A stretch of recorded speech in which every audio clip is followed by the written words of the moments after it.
Well, hello there, Chad Weber here, and this morning we are going to talk about becoming a top producer, or what I like to call structuring the perfect mortgage business.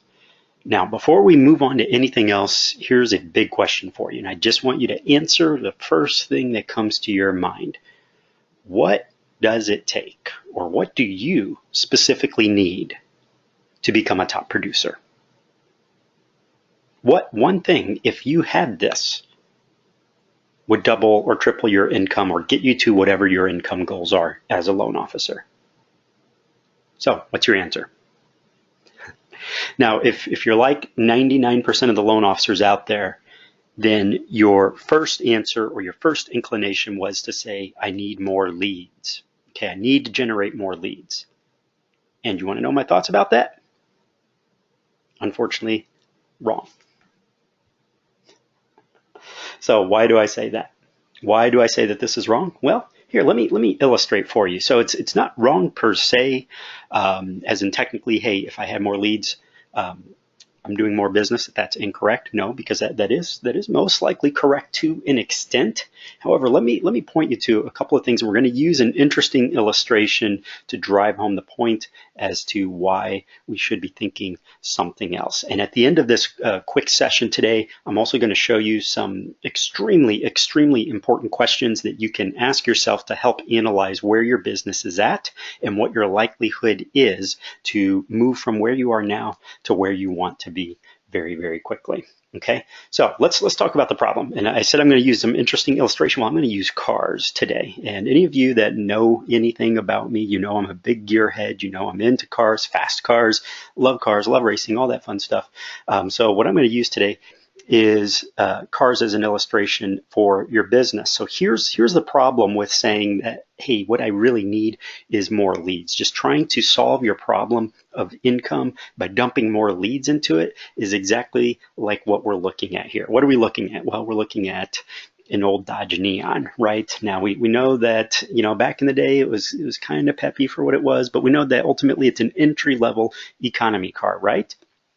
But what we see is that a lot of individuals, especially a lot of kids, will buy these cars and they'll start tacking stuff onto it. For example, we have the aftermarket exhaust on here. We have this big giant wing on the back, and they'll throw a bunch of spoilers and ground effects and all these other things and active air or just aero on the vehicle. But what does that solve? What does that accomplish? Let's say that your goal, instead of being a loan officer, let's say your goal is to get into racing. Okay, so you really want to get serious about your racing career, and what you have to work with here is a Dodge Neon. What does throwing that spoiler onto that vehicle accomplish? Absolutely nothing, right? Because the spoilers really don't work or do much for a vehicle unless A, they're made specifically for that vehicle and the drag coefficient and all the aerodynamics and whatnot have been analyzed. But number two, until you're going between 125 and about 150 for most vehicles, the spoilers are absolutely useless. Now, this vehicle can't even get up to that speed, right? So that spoiler, all it's doing is adding weight to the vehicle. It's actually having the exact opposite as to effect as to what it should be having, right? A spoiler's intended effect is to make the vehicle handle better, so therefore to increase its speed around a track because of that downforce, right? Well, a vehicle that can't even get up fast enough to make use of that extra downforce, it's actually having the opposing or opposite impact, right? So for a lot of loan officers, if we're going to try to dump a bunch of leads into a business where the core hasn't been maximized yet to really make use of those leads, oftentimes we're actually creating more problems than we're solving. Okay, so let me illustrate this further. No matter what I do to this vehicle, it's always going to be a Neon. Unless I really dig into its core and rip that engine out and put a far superior engine, and I really need to dig into the chassis of that vehicle and tighten things up because it's very wobbly and its tires are terrible, the wheels are terrible. It needs a whole lot of work before we're ever going to need to make use of something like this big giant wing on the back and have positive impact. Now, if I wanted to, I could move up. I could move to a different vehicle. So for those of you that love classics, let's look at the Boss 429 because this raises some additional challenges. Now this, just from a pure power standpoint, is far superior to that Neon. That 429 under the hood, there's so much I can do to make this thing just a rip-roaring beast of a car. However, from a racing standpoint, how fast is this vehicle really going to be for me? How quick is it going to be around the track? Well, not very, because I've solved one problem in that it'll go fast in a straight line. You know, if I fix the tires and get some more grip and do a couple things to open up that engine a little bit, this thing can be an absolute powerhouse in a straight line.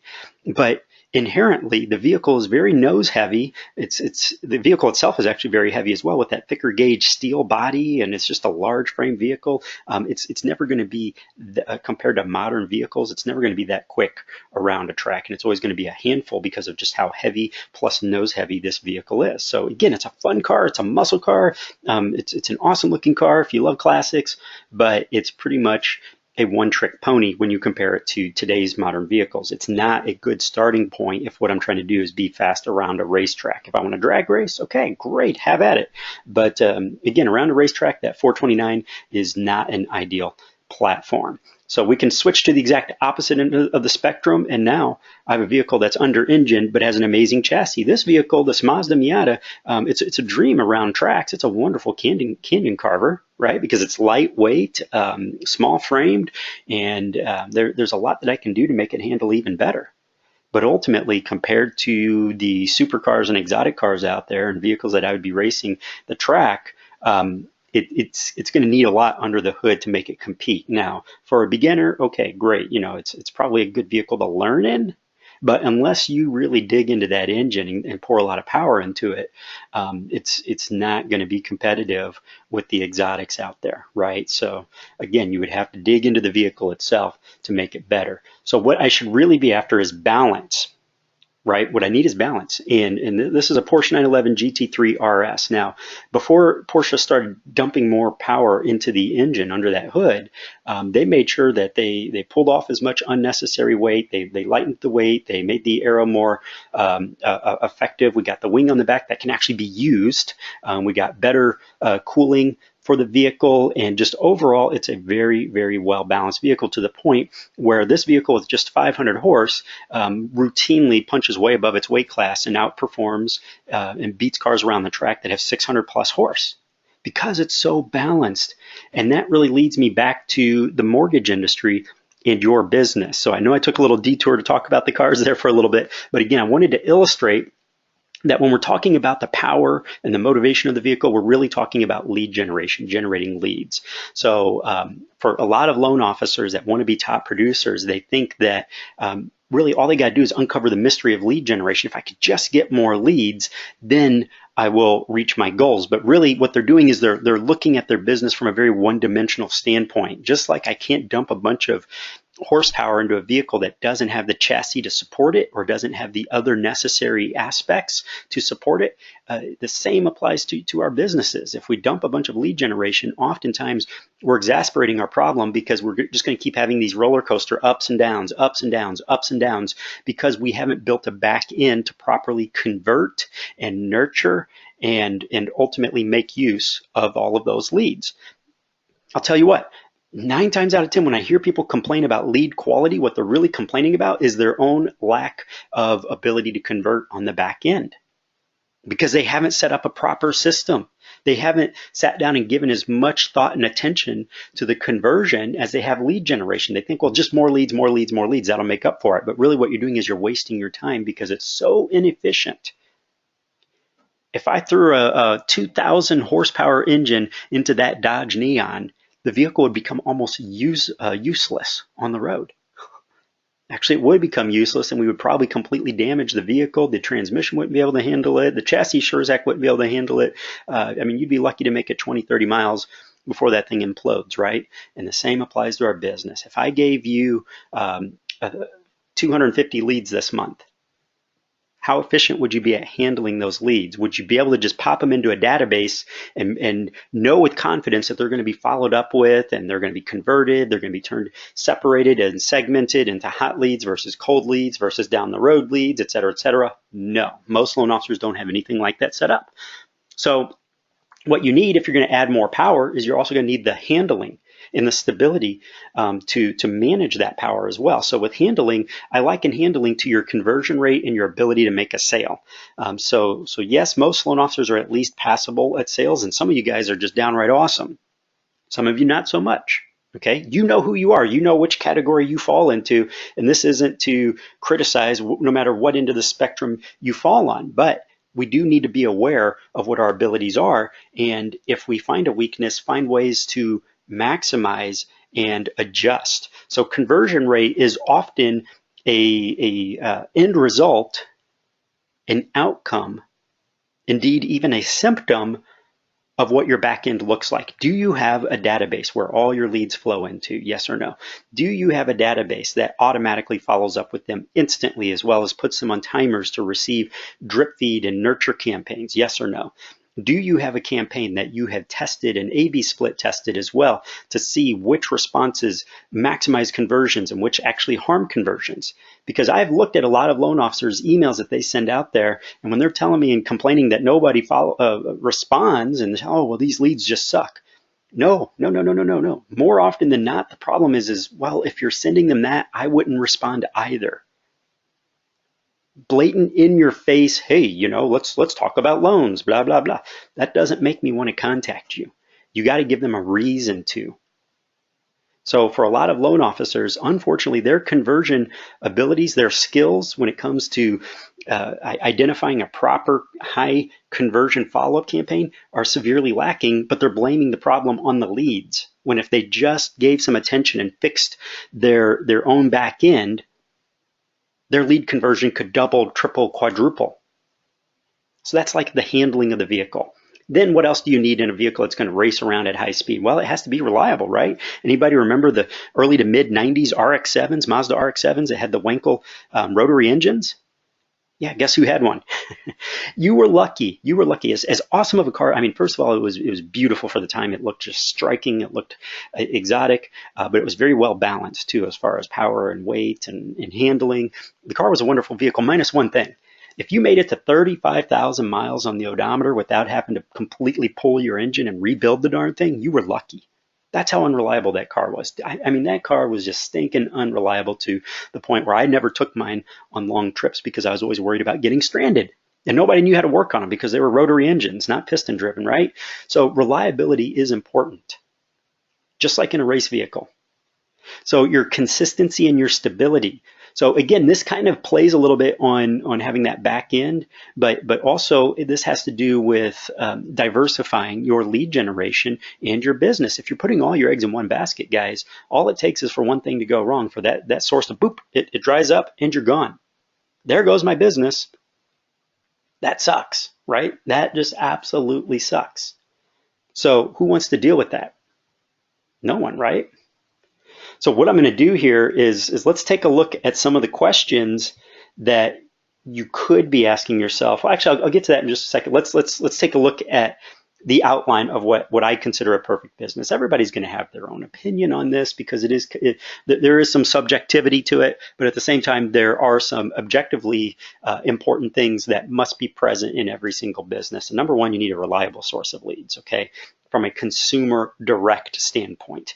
And the reason I single out consumer direct here is because if you're only relying on referral sources, all it takes is, let's say they're real estate agents. What if those real estate agents get out of the business? I've had a lot of people come to me and say, hey, I used to close 12 to 15 deals a month, until my referral sources retired, and now I'm doing 3. Okay, well, that's what happened is they're putting too many of their eggs in one basket.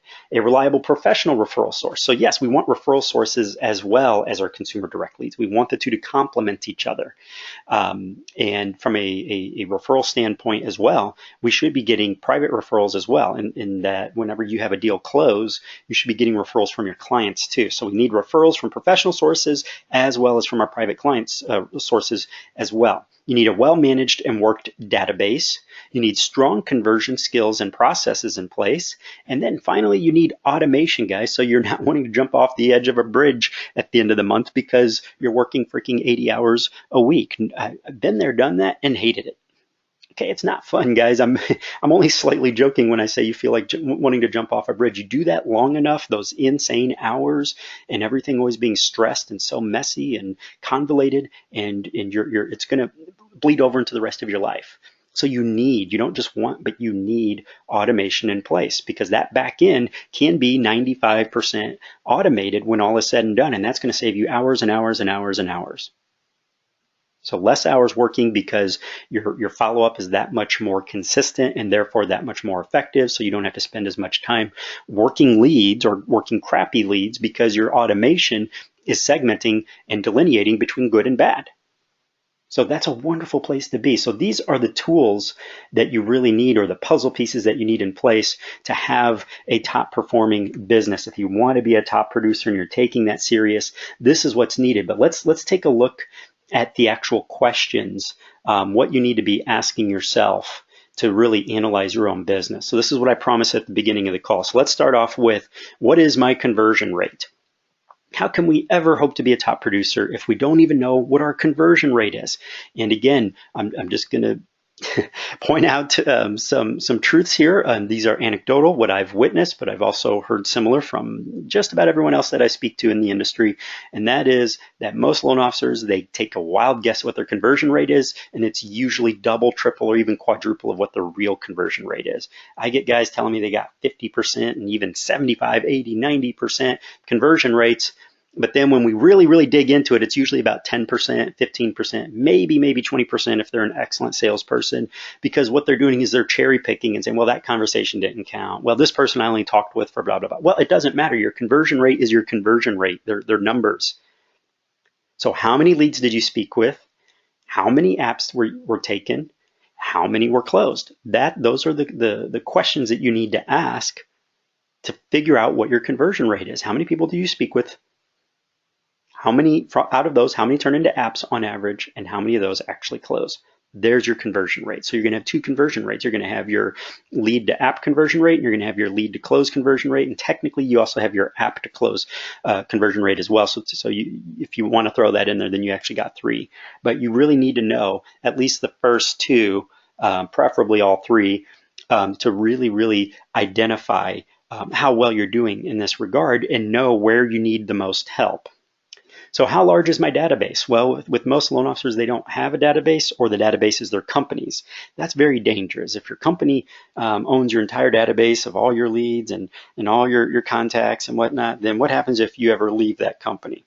They got your database, right? And then you got to start from scratch. And that's a scary situation to be in. I know, because I've been in that situation before. I had to start completely from scratch again, and that's no fun. So what are you doing to work your database if you do have a database? A well-worked database, folks, should be responsible for, at the bare minimum, 25% of your business, preferably a third or more. Think about how much less work you have to do in lead generation if you have a quarter to a third of your monthly quota of what numbers you want to hit already coming just from your database of past clients, because those are the lay down deals, right? Those are the easy deals because they're coming from your database. They already know who you are. They're much easier to close. Much less time goes into warming those folks up than it does a complete stranger, especially if they're past clients. So we need to be working our databases, folks.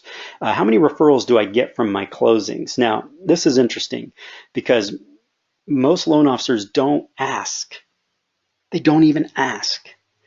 And do you know how frustrating that is if you're complaining about your business and thinking you need more leads when you have more leads sitting right there at the closing table with you every single time? And even if you don't get a close or get a referral from that individual, you know what I like to do?